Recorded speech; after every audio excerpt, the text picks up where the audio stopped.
Alright, welcome everybody to Can We Make Impact Wrestling the best promotion in Total Extreme Wrestling 2013?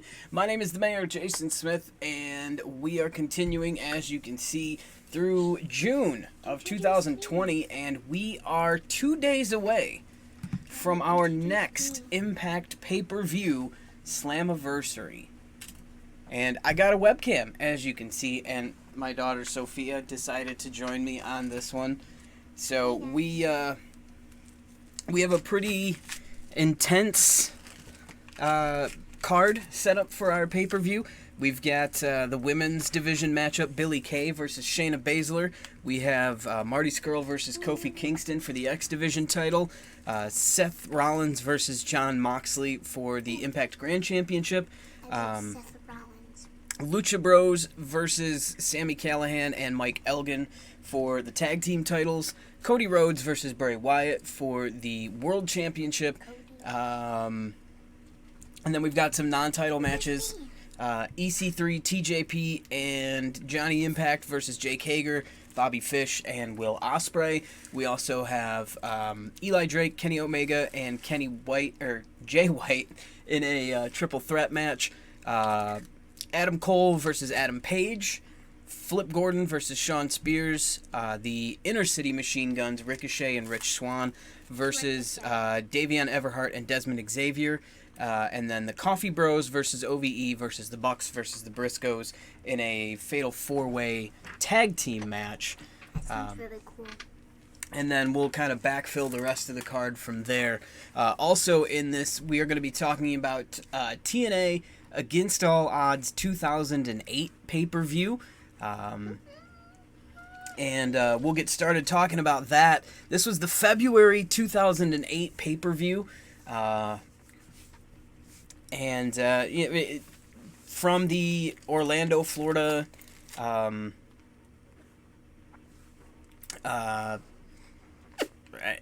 Impact Zone, I guess, is what I'm looking for there. Also, the Bilo Center in Greenville, South Carolina. They had to do the the Barbed Wire Massacre match, Abyss versus Mil Muertes, Judas Messias. They had to do that one in the Impact Zone because the South Carolina Athletic Commission refused to sanction the match. I don't know if that was legit or if that was kayfabe, but it definitely had to emanate from Orlando for whatever reason. So the first match on the card was the World Tag Team Championship match between the team of the Road Dogg, BG James, and his dad, Bullet Bob Armstrong, cashing in BG James' tag team Feast or Famine contract against AJ Styles and Tyson Tomko, who are the champions going into it. They did some kayfabe injury to BG James when AJ hit him with a drop kick. AJ and Tyson would win the match after they hit their Tornado Plex to retain the titles. Bullet Bob was kind of a non-factor in this one, I guess you could say. So, I mean, I don't even know why I get why they did it, but it didn't make a whole lot of sense. Next match on the card, Tracy Brooks and Peyton Banks would go one-on-one in a match. Pretty standard singles match in the women's division, and Tracy Brooks would get the win, and Peyton Banks would attack her after the match. Yes, child. Can I say something? Go right ahead. Bullet Bob is a funny name. Well, Bob Armstrong is a legend. It's a funny name. So, next up, we talked about this in yesterday's episode. Scott Steiner and Petey Williams fought to swap their Feast or Famine shots. Scott Steiner had the X Division title. Petey Williams had the World Heavyweight Championship opportunity in the Feast or Famine match, and you can kind of guess where this one was going. Scott Steiner would pick up the win in this one, and then technically would end up excuse me, with both cases. So it would continue the storyline with the X Division title being contested with guys who were under the. It wasn't really a limit, but weren't really X Division wrestlers. Next up was the. Excuse me, I can't talk. Next up was the World Beer Drinking Championship between Eric Young and James Storm. I don't really know what to say about it. Young would hit a double suplex. Rhino would return in this match. He would hit the gore on James Storm. Eric Young would get the pin and pick up the World Beer Drinking Championship, which wasn't even really a sanctioned championship in TNA, but whatever. I digress. All right, let's get back into our game world here. Deonna Purrazzo has re-signed. Dan Maloney looks like he's on the come up. He is in NXT UK and SWE England. Let's see, what else do we got? Bruno Sassy retires. I don't know who any of those people Cien are. Caras has retired. Pegaso. New champion in All Japan. I like the Jun Rock and Akiyama. Bailey. And Shocker has been injured. All right, so tomorrow, Slammiversary. Yes, child. My favorite two wrestlers are, is The Rock still a wrestler or not anymore? Nope. But, he was my favorite wrestler guy, and, girl was Bailey. Bailey. Yeah, Bailey. You know, she turned heel, right? Huh? She turned heel. She's a bad guy now. I know, but she's still a good... She's like a hugger. She loves to hug and smile and be happy, but Yeah, she's a bad guy. Yeah, when she wrestled, she was really good. Yeah, she still wrestles. She just wrestles as a bad guy. Alright, so we'll move on here in game, and we'll talk about the next matchup, the Women's Knockout Championship for TNA between Awesome Kong, who went into the match as the defending champion. She would take on Raisha Saeed. Or no, Raisha Saeed was at ringside. Sorry, ODB was her opponent in this one. Very quick match. Saeed would distract ODB. Awesome Kong would hit her power bomb and retain the title in that one. Main event, or one of the main event matches, the Barbed Wire Massacre match. As I mentioned, the South Carolina Athletic Commission, I don't know if it was the Athletic Commission or the City of Greenville, one of them refused to allow the Barbed Wire Massacre match, so they did it in Orlando. It was, I don't know if it was like a simultaneous thing. It doesn't seem to make much sense to do a simultaneous live situation where you only have one match and it's only a 15-minute thing. It seems like that would be something that would be taped ahead of time. But it was a Barbed Wire Massacre match. The ring ropes were replaced with barbed wire. There were weapons everywhere. And it was between Abyss and Judas Messias. And yeah, I mean, obviously no DQs, no countouts. Pinfall or submission, the only way to go. Messias would hit Abyss with a barbed wire wrapped steel chair, which was kind of Abyss's thing that he was utilizing during this time period, during these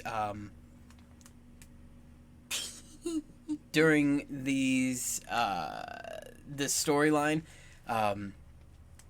Abyss would hit the black hole slam on James Mitchell after he interfered, and then he would hit the black hole slam on Messias to win the title. He actually hit the barbed wire slam onto a barbed wire wrapped board. So there you go. Back in game. Checking on the news here. Razor looks like he's gonna stick around in WWE. Paul Ellering is hanging him up. AEW had their Being the Elite show from Tiger Arena. Jerry Lawler has retired officially. Ric Flair has left the business, and Mike Gibson won the NCW Quebec Championship. All right, Impact Slammiversary is tonight. We will run medical. We'll drug test everybody. Everybody's clean. No surprise there. All right, we'll move forward, and we'll talk about the next match on the card at Against All Odds 08. Booker T and Bobby Roode. Bobby Roode, during the fight, tried to walk away. Booker T went after him. Ended up both counting out, or getting counted out, I guess I should say. And so it ended in a double draw. Bobby Roode would get in a car and drive away to end it. Excuse me. Next up was the 6-man tag match. It was a street fight. This was a continuing storyline between Team 3D and Johnny Devine against Jay Lethal and the Motor City Machine Guns. The stipulation this time around for this match on the card was that if Lethal and the Machine Guns won, then the X Division Championship and the X Division as a whole would continue. And if Team 3D and Johnny Devine ended up winning, then they would retain control of the X Division Championship, and the division itself would be no more. The Machine Guns during the match were at ringside, down and out, doing their thing, getting the breather. Kayfabe unconscious at ringside, so Jay Lethal kind of flew solo for a good portion of the match to kind of build up some of that drama. It was a street fight, so there was no DQ, no countout, nothing, and everything was pretty much fair game. The Dudleys tried to set up a table and put Jay Lethal through it, but Lethal was able to fight them off, and then get Johnny Devine onto the table, hit an elbow drop on Johnny Devine, and pick up the win for his team. And then last but not least, the TNA World Heavyweight Championship on the line. Kurt Angle against Christian Cage, Samoa Joe at ringside as the special enforcer. The special outside enforcer, whatever you want to call it. Great match. One of the longer matches during this time period in TNA's history. That wasn't a like a specific Iron Man match. Angle a couple of times tried to use a steel chair, but Joe would kind of get involved and keep that from happening. Cage hit the Unprettier. AJ Styles came out to interfere and tried to attack Christian, but Kurt Angle would step in and say no dice. But then Angle, he was stopped by Samoa Joe, and then Angle would hit Cage with a chair. Tomko would come down, and then Angle got set up to try to do his Argentine neckbreaker, and he would hit it and then pick up the pinfall and retain the heavyweight championship. So that was Against All Odds 2008. Pretty standard, well received for the most part pay-per-view. I thought it was good. If I'm being honest, I'm not a big fan of the gimmick stuff, like barbed wire massacre matches. That kind of stuff is I'm not a big fan of. The World Beer Drinking Championship made absolutely no sense to me as well, so I don't know. Whatever. It is what it is, and it was TNA at that time. And so in game, we might as well get back to that because we've spent very little time dealing with this in the 15 minutes we've been on the air so far. American Airlines Arena, home of the Miami Heat. And if you don't know about the American Airlines Arena, go look up the news because the naming rights for this arena are coming to an end, and American Airlines has yet to re-up. So the adult film site Bang Bros has put in a $10 million offer to sponsor this arena. And it would be renamed the Bang Bros Center. So there you go. If you get it, you get it. It's stupid, but whatever. I digress.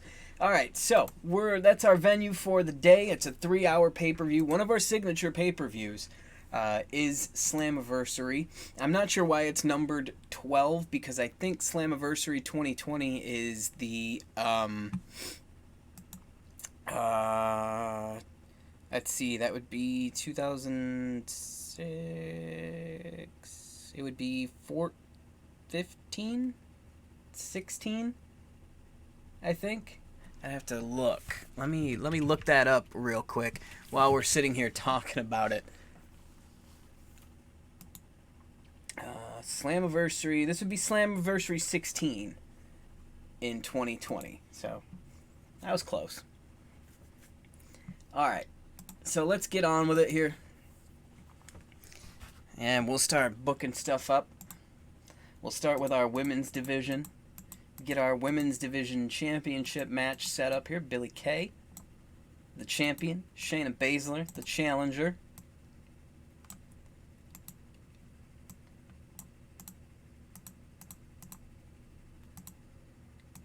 I gotta change that name to the Knockouts Championship. We're definitely going to need to change that for sure. And Amy is road agenting that one, so we're good there.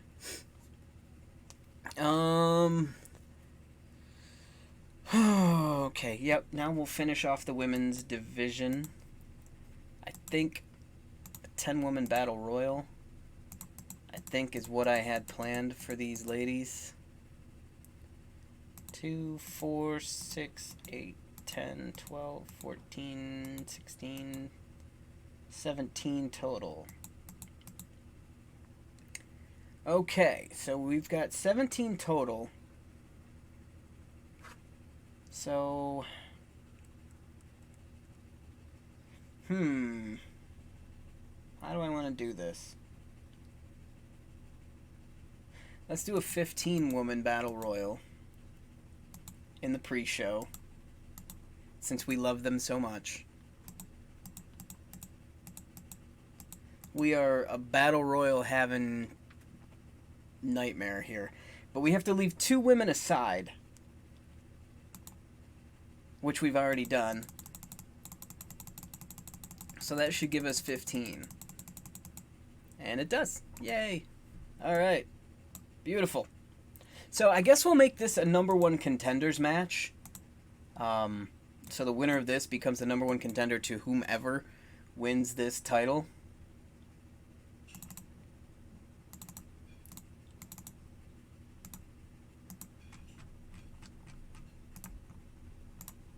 There we go. So we'll back that. Whoops. We'll back up the battle royal. Okay, so our women's division is set. Now let's configure our tag teams, get those all squared. We'll start with Violent Conduct, Sami Callihan and Michael Elgin against our champions, the Lucha Bros.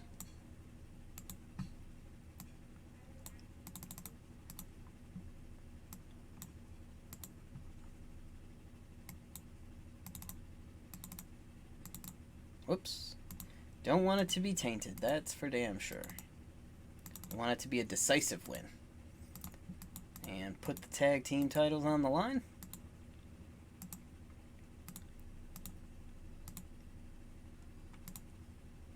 Okay. Next up, we've got a Fatal 4-Way Tag Match with the Coffee Bros, OVE, the Briscoes, and the Bucks.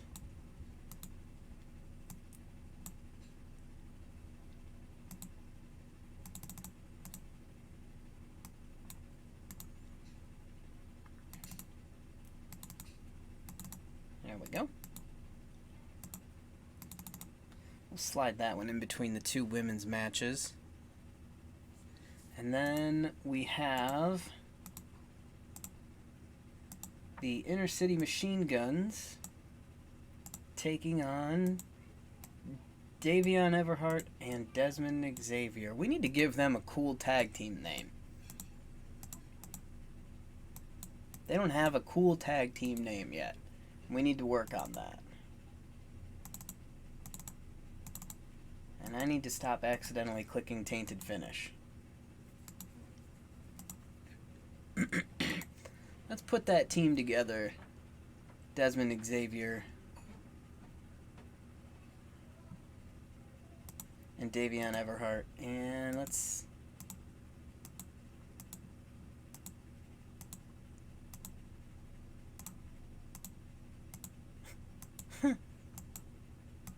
Some of these names are something else.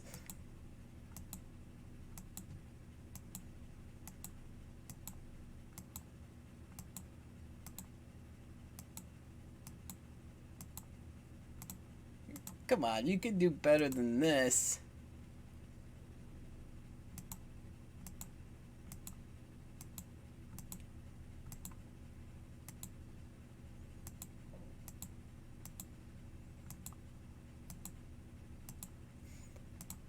Wow, that one seems unpleasant. There we go. We'll call him the Future. I like that. Alright, cool. Sweet. So we're good there. Now let's have that name be reflected. Yeah, I like that. I like that a lot. Back them up too. Okay. So we've got our tag teams by and large all square. Let's get our men's singles titles set up. Let's get Cody and Bray Wyatt ready to go for the world title. Our main event. Make sure we... Okay. I'm gonna go to bed and eat my apples. Bye, guys. I'll see you in a bit when you're done with your apples. Okay. They taste very good. I hope so. Kid's a trip. Love it. Okay, so we've got that one booked. We've got that booked. We've got that booked. That's good. That's good. Okay. So just have to keep track of my notes here to make sure I've got everything. Alright, Marty Scurll. Oh, there's a skunk outside. Oh, man. That smells bad. Alright. Marty Scurll and Kofi Kingston.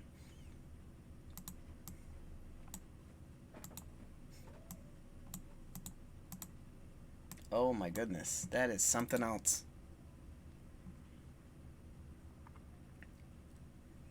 We're actually going to bump this up to... pretty long match. Yeah, what did you do? Huh? What happened? What do you mean, what happened? Why did you let a skunk in the house? Something smells weird up It- there. It smells like a skunk. It smells like burning, Where? like in the dining room and on the deck.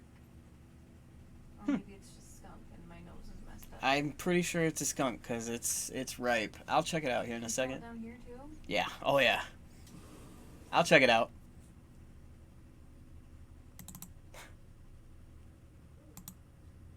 Never ends.